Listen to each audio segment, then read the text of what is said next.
Venez pas me parler de Chesney, venez pas me parler d'Araujo, venez pas me parler des défenseurs, venez pas me parler d'un seul joueur du FC Barcelone ce soir. 3-3 face à Bruges, ça vous étonne? Moi toujours pas. Et on passe à une faute de perdant. Heureusement qu'il lui prend pas le ballon. Ce soir frérot, faut qu'on parle. Là c'est pas tonton, c'est frérot. Parce que ça commence à faire beaucoup.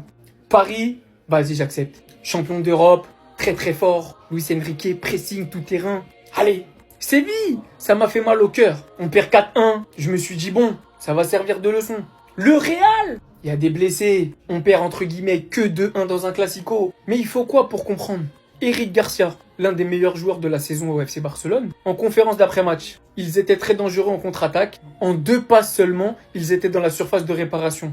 Bah oui, on le voit tous. Sur le terrain, ils le voient, ils le ressentent, on le voit derrière notre écran. Expliquez-moi comment Hansi Flick ne le voit pas. C'est un aspect que nous devons absolument améliorer. Je pense que l'équipe a bien réagi et nous nous sommes créés des occasions, même beaucoup. Oui, beaucoup, beaucoup trop, pour pas finir au fond. Mais quand on est mené, qu'on marque un but et qu'on encaisse un autre 5 minutes plus tard, c'est dur. Bah oui, mais le souci, c'est qu'aujourd'hui, on se retrouve à se faire porter par un Lamine Yamal très loin de ses réels standards habituels. Sous Pubalgi, on va bluffer personne. En fin de match, il s'est littéralement surpassé pour nous sortir de la merde grâce à une frappe contrée et un petit bijou individuel. Au bout d'un moment, faut comprendre quelque chose. Pourquoi toutes les équipes qu'on joue réussissent à marquer autant de buts? Pourquoi toutes les équipes qu'on joue, on a l'impression que leur 9 c'est R9? Tout simplement parce qu'on laisse de l'espace à toutes les équipes qu'on joue. Que Tonton refuse de s'adapter, que Tonton refuse de réaliser que défensivement on est tellement fébrile qu'offensivement on est clairement plus au niveau de l'année dernière parce que Lewandowski n'est plus à son niveau et qu'il est plus titulaire et qu'il a été blessé, que Rafinha est blessé et que Lamine Yamal est blessé. Si ton attaque peut pas marquer plus de buts que l'adversaire, adapte-toi et défends. Ça commence à faire beaucoup là.